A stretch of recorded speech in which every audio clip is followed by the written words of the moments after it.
Hey guys, how you doing? I am Steve Jordans. I have the honor and privilege of being your professor for this course, Introduction to Biological and Cognitive Psychology, PsyA01. This is the first half of our pair of courses, PsyA01 and PsyA02, that together give you the whole sort of overview of the field of psychology. As you'll see in this course, we're going to stick to the more what's the right way to say it? Well, I guess biological and cognitive. So let's just kind of get into that. But before we do, let me just start, first of all, here with your course site. As it were, within Quarkus. So I assume you found Quarkus by now. Hopefully you have. This is where we have all of our coursework kind of, this is the hub. And so when you go originally to your Quarkus page, when you first log in, you'll see things like this for the courses that you are logged in. You see that mine are a little different than yours, of course. These are courses I'm teaching or enrolled in. One of those will be this fall, A01. So you want to click on that for this course. And then we're going to have a whole bunch of stuff for you here. And as you see, we already have some stuff for you. This is mostly the administrative stuff. I'm going to talk about it when I talk about the syllabus. But then in every one of these sections, you're going to be able to get more information if you want. That's a little bit more detailed. Okay, good. Let me begin with the scary kind of number, and that scary number is 1,800. Last time I saw, that's how many students were enrolled in this course. So because of that, that makes things a little challenging, just in terms of making sure we administer the course smoothly and that we keep 1,800 people as happy as we can and engaged as we can as we go through the whole course. So as you'll see, it's really a team that's working on the course. I'm the face, I'm the professor, but in addition, there's Jen and Ainsley working behind the scenes to make sure we keep this course going as smoothly as possible. Okay, so we're going to give you all sorts of details, but let's do it in the context of the syllabus. So just in case you don't know, every course you're enrolled in, there will be a syllabus, and the syllabus kind of lays out the rules of the course, the way the instructor is considering it, including such critical things as, what textbooks do I need to get, but also, how am I going to be assessed in this course? What's going to be worth what? And so it really kind of describes the overall structure of the course. And one of the first things you should always do when you're enrolled in a course is really read through that syllabus carefully. We used to actually have a test on the syllabus, a little quiz on the syllabus to encourage students to read through it, because it saves so much, oh, I didn't get the assignment in and now you've lost marks when you just didn't know it was due because you didn't read the syllabus. So for your sake, take some time and go through each syllabus. And I'm going to actually do that with you here for this course, for Intro Psych. So I'm going to click on the syllabus.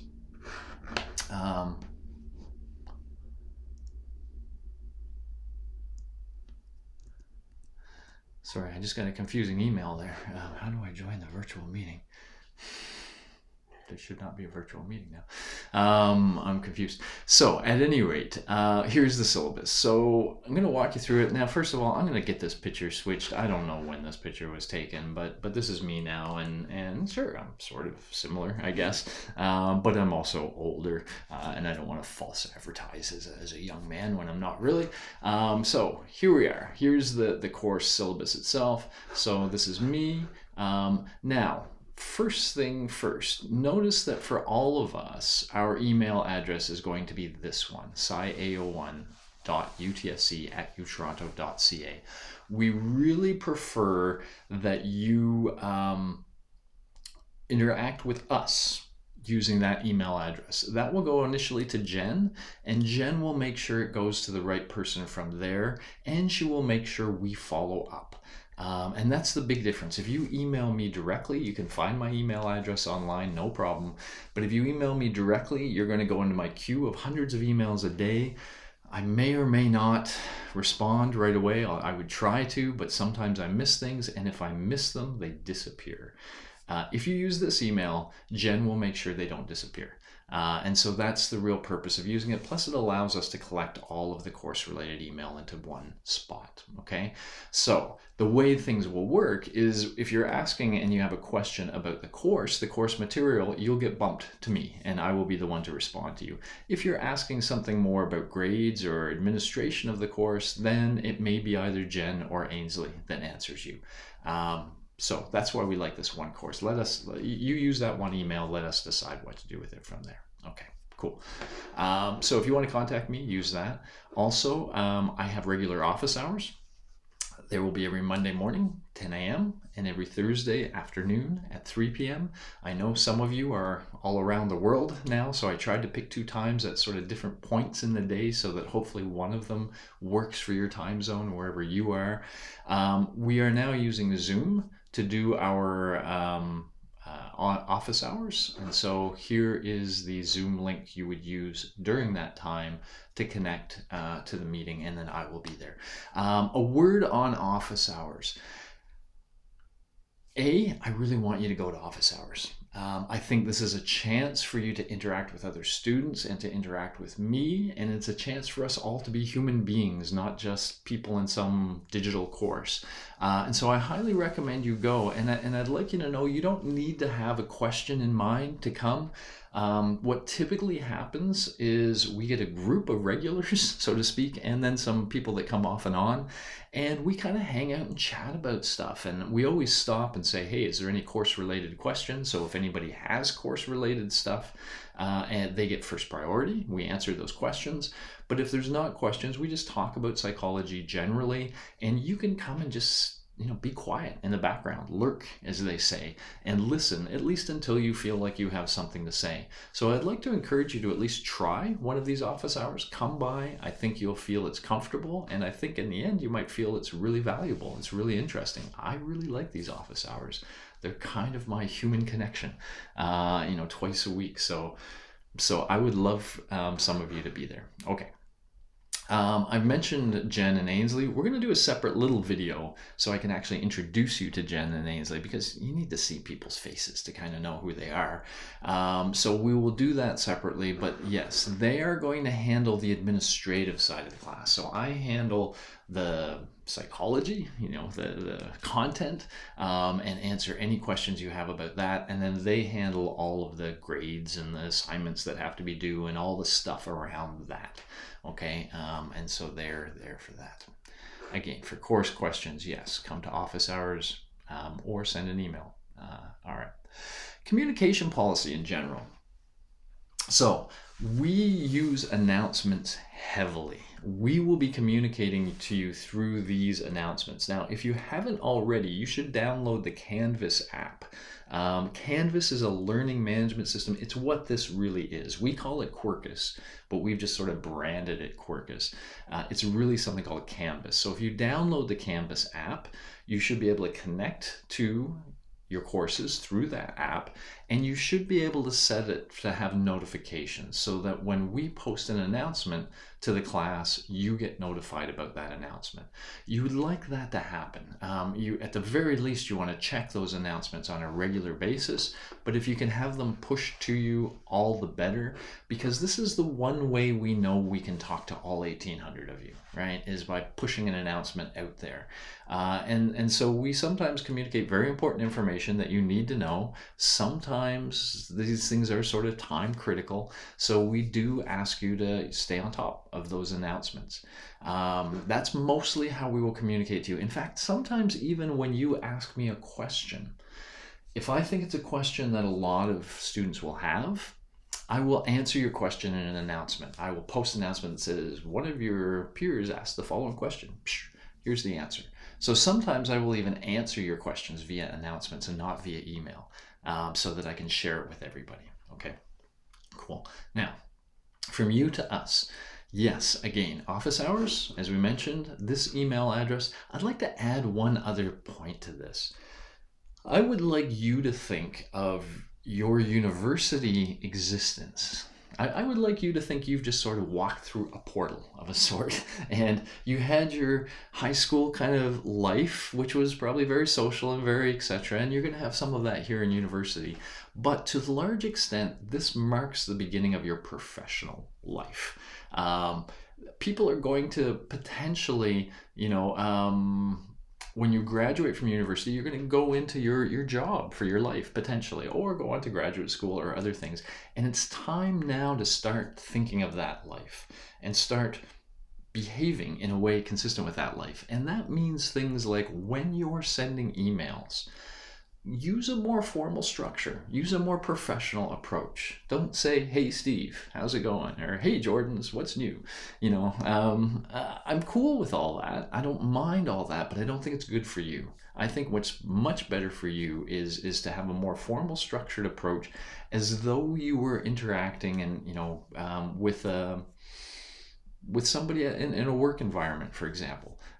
So kind of start to develop that professional you, get a sense of who that is, and the emails you can use. And even to some extent, when you come to office hours, I would recommend you show your camera. I'm not going to insist on any of this, but I'd recommend you show your camera and use office hours as an opportunity to engage in this professional interaction in an online sphere. That's what so many of us do in our careers now. So use it as a chance to practice that. Show your face. Let me see you reacting when I say things. Let me see your puzzled look so I can ask a little bit more about that. The non-verbals in our communication are really important. And I think it's a good idea for you to generally view, now that you're in university, this is an opportunity for you to work on your professional interaction skills. Okay, I'm going to talk a lot about skills, you'll see as we go through. All right, so general course information. So first of all, psychology, just that name, psychology. Ology is always the science of, or the study of. Psyche. What is that? If you go back to the most primitive use of that word, it meant soul, the scientific study of the soul, which is kind of interesting, right? Now we interpret it more as the mind, the scientific study of the mind. Of course, mind and soul were for a while seen as very interconnected, and still are by many people. So it really is the study of us. Psychology is the study of humanity and why we do the things we do. Some people would say psychology is the study of human behavior. And that's what it says right here, study of human behavior. That's a reflection of a time in psychology when behaviorists were very strong, and they said, the only thing we can actually see is behavior. And so let's study human behavior. But it's bigger than that too. We don't just want to study the behavior. We want to understand what's going on inside the brain, inside the mind. And so that's what psychology is. This course is part 1. And as highlighted here, we're going to cover things like, first of all, the history of psychological research. We're going to introduce you to the scientific process and how we use it to find truth about things now. We're going to talk about evolution a little bit. We're going to talk about human behavior, brain structure, brain function, basic sensory processes, perceptual processes, memory, consciousness, language. We're going to really kind of look at you as, this is a way to think of it almost as like, imagine an alien found one of us and wanted to understand how we work. That's what we're going to be kind of trying to do, trying to understand how a human mind body works with respect to things like memory, attention, consciousness, basic perception of the external world, etc. The second part of the course, we'll go on and talk more about social psychology, how humans affect each other, developmental psychology, intelligence, clinical psychology. A lot of those sorts of issues will be in the second course. We're going to focus more on just understanding ourselves. Yeah. Okay. Now, this course is described as a survey course, and a number of your first year courses may be. What do we mean by a survey course? What we mean is, it's almost like you went into a restaurant and they show you a menu and they say, we're going to give you a taste of everything on the menu, just a little taste. just so you have a good sense of what this restaurant offers. Okay, it's kind of like that. Psychology is a very broad discipline. It spans from people really trying to understand how neurons in the brain work, all the way to clinical issues of trying to help somebody who's struggling to exist in the modern world for whatever reason. It's a wide-ranging field, and what we're gonna do across this and the next course is give you a taste of some of the different ways different researchers are trying to understand us. Some of the different levels of analysis, from the brain to behavior, etc., and some of the different sort of theoretical focuses that are coming to play. The problem with survey courses like this, nothing is difficult. You're not going to learn anything that you're going to find, wow, this is really hard to learn. You're just going to get a lot. And that's the problem with survey courses. Every chapter gives you sort of a new perspective, new theories, new important people, new terms to learn, new research to understand, and you get all that down and you go to a new chapter and it's all new again. So there's a lot to learn in survey courses. You leave, of course, with a good overall foundation, a good sense of what psychology is about, and the hope is that along the way you found certain areas that you really like, that you really resonate to. And so then when you're choosing second-year courses and third-year courses, you can say, oh yeah, I love that developmental chapter. I want to do an introduction to developmental psychology course next. Or maybe it's about the brain that I want to do, etc. So that's the idea, almost like you've tasted some things on the menu and now you know which ones you really want to eat. That's the idea of a survey course, okay? But it is challenging because there's so much to learn. And that's just the challenge of first-year courses. Okay. Textbook. Let me actually take a second to show you the textbook, because I can. While we're here, I should have been all logged in ahead of time, but that's okay. I can log in pretty quick.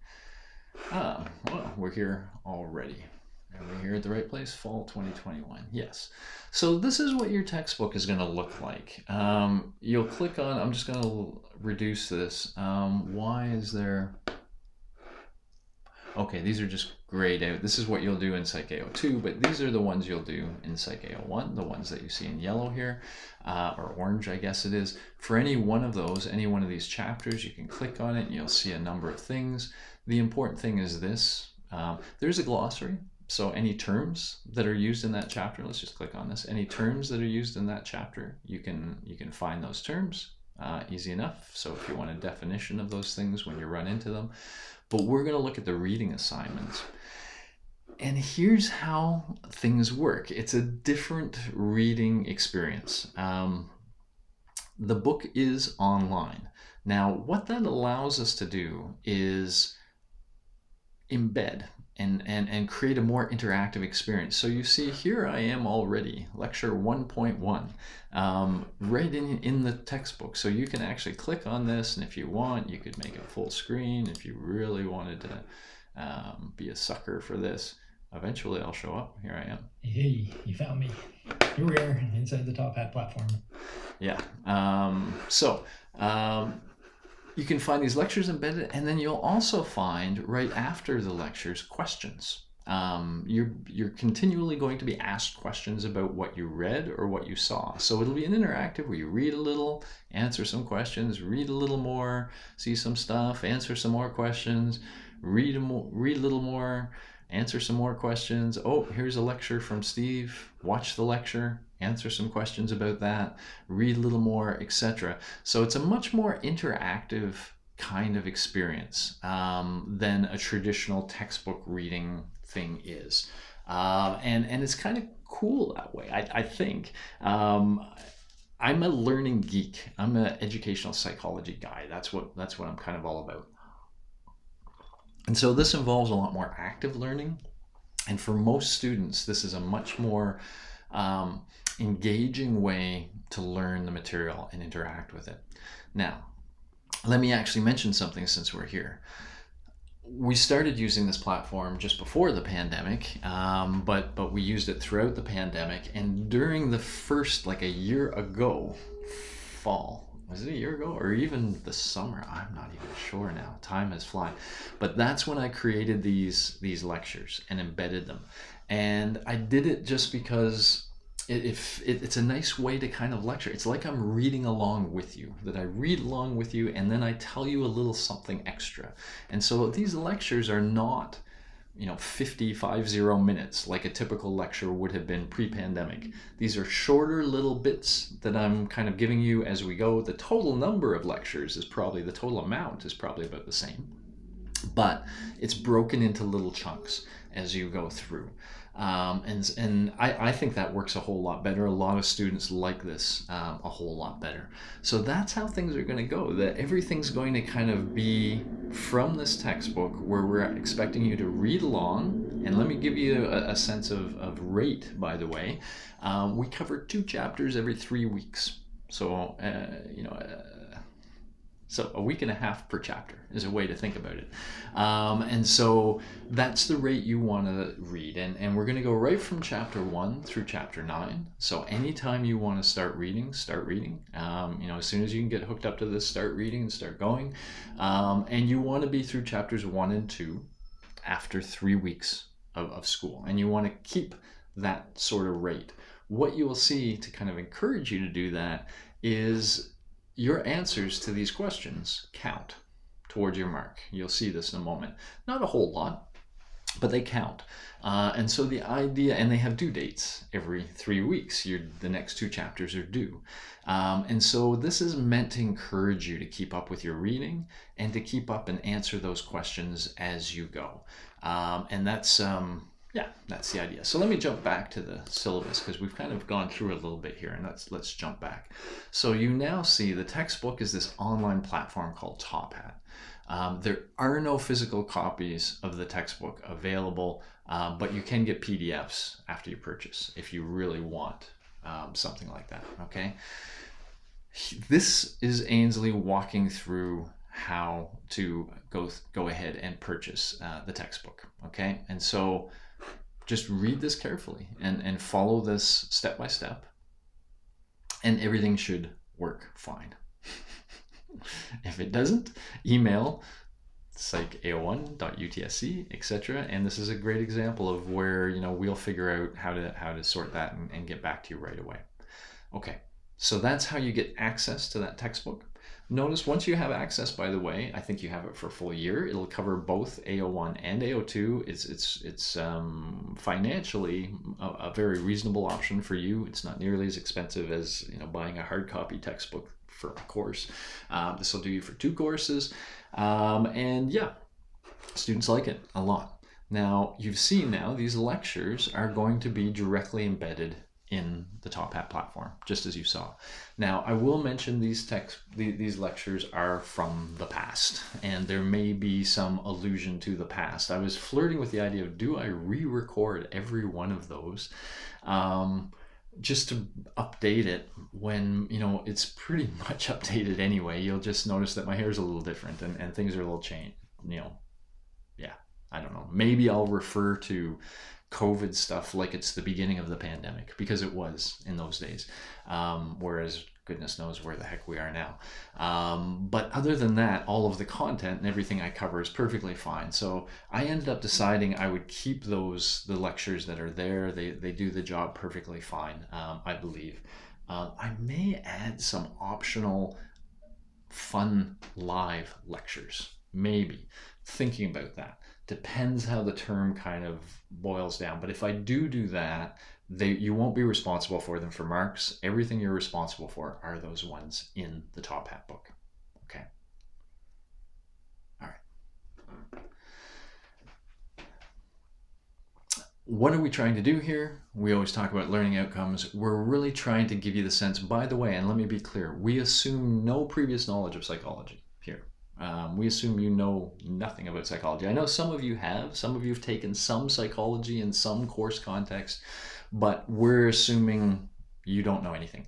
And so by the end of this course, you're going to begin learning just what psychology is and how wide an area it is, that it's much more than Dr. Phil, as you will learn.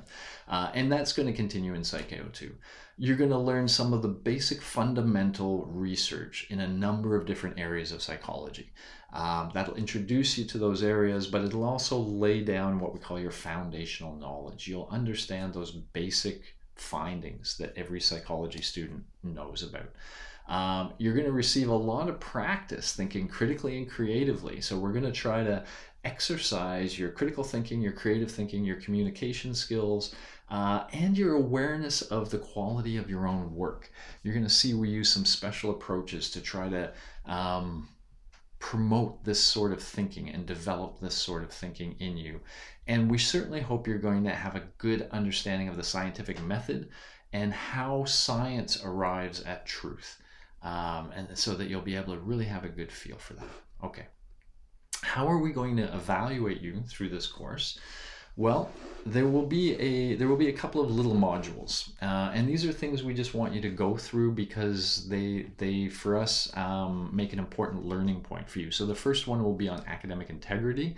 It will just teach you all about what plagiarism is and how to avoid it, because so many students get into a lot of trouble in university by presenting somebody else's work as though it were their own, which is what plagiarism really is. And the university takes that very, very seriously, and you can get in a lot of trouble, and it's just not worth it. So we really want students to understand what plagiarism is and how to avoid it. And so this module walks you through all of that, asks you some questions about it, and by the time you go through that, you're well equipped to make good decisions when it comes to plagiarism kind of things. We're also going to at one point be talking about addictions, biological addictions, but also psychological addictions. And we've created a new module this year to try to bring that to life. And so this is where you're going to be asked to watch a few videos, answer some questions, but I think you'll find it really interesting. It's about gaming addiction. So you're going to learn a little bit about how powerful gaming addiction can be in that section. All right. We're going to have what we call a peer scholar assignment. This is an assignment where you're going to have to interact with the literature, learn about science. So you're going to directly connect with a scientific paper and be asked to summarize it. But you're also going to be giving feedback to your peers and learning from feedback they give to you.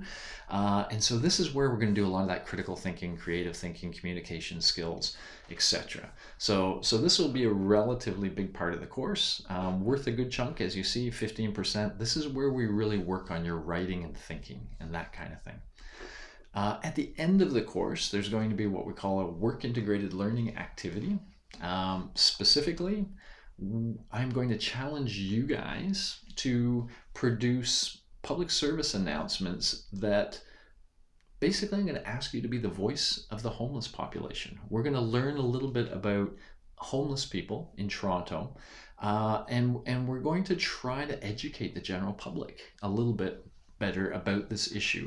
And so we're doing this in collaboration with a group in Toronto that represents homeless people. And this is our way of using our class to kind of help them and through them, the people that they represent, the homeless community of Toronto. So I'll be telling you more about that as we get to it. It'll be fun. You see, it's worth 3% and it's mostly participation. It's mostly about you guys. I'm hoping you'll love the assignment and you'll just do it with a high quality because it matters, not because I've given a bunch of marks for it. So largely this is an activity where if you do the things that you do, you're going to get 3 out of 3. But we're going to have this sort of competition at the end to figure out who the best ones are. And those best ones could end up being public service announcements that are out there in the community that are having an effect. And so, yeah, again, we'll talk about that when we get there. Fun little bit. Okay, remember as you went through Top Hat, I showed you there were those continual questions. Your answers to those are going to be worth 6% as you go through. And so just, yeah, I guess that's it. So, and it's largely participation. By the way, I don't want to say this absolutely now. I'm having a doubt in my mind whether the accuracy of your answers matters.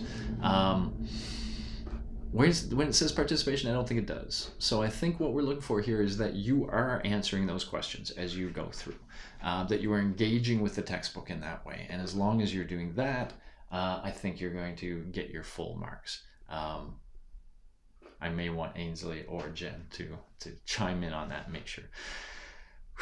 Experimental participation. So also, as the term rolls on, and especially through the second half of the term, there will be some experiments that you can participate in. And we like you to do this because it really gives you a clear sense of what it's like to be a participant in psychological research.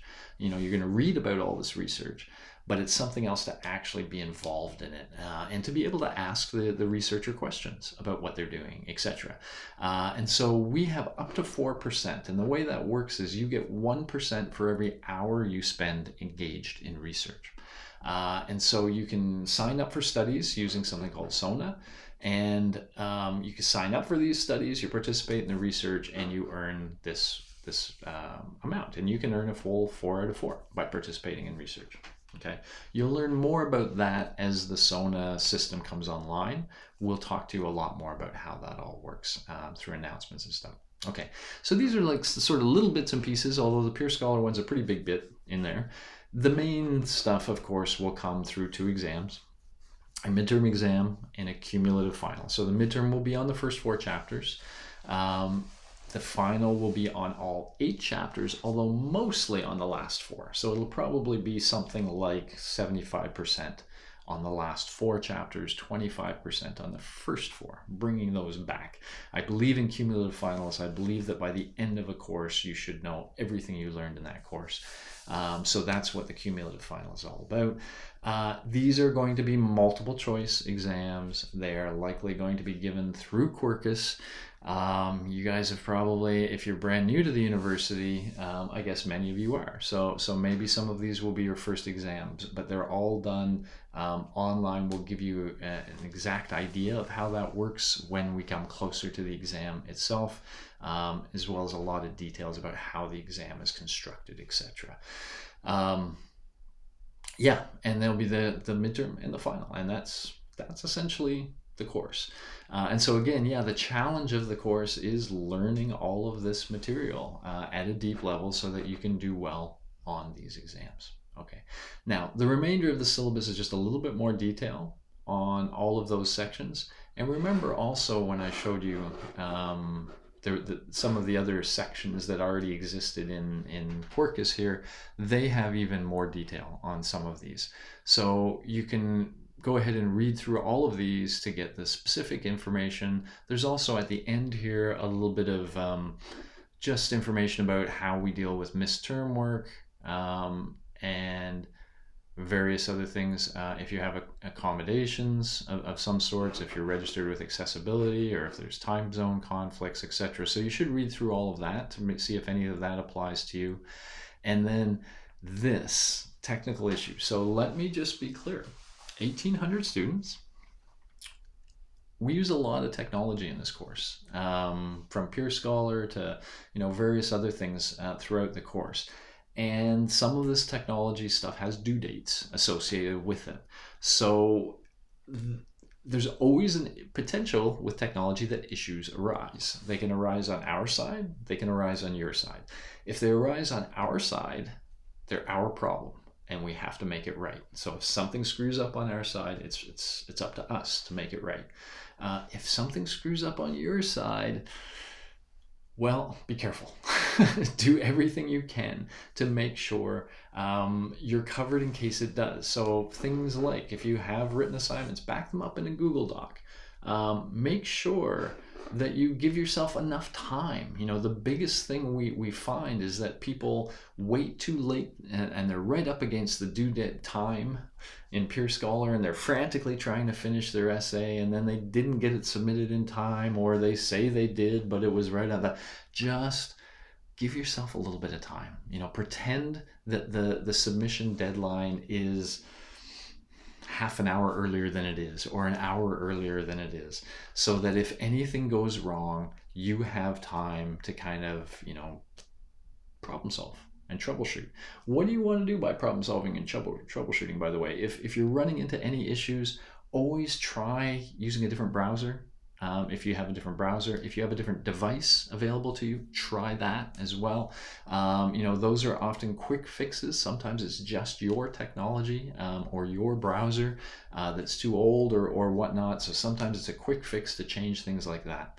But give yourself time and make sure you report. If you have a technical issue, report it as quickly as you can, preferably before the due date, if you want to convince us that it was something that was interfering with you submitting.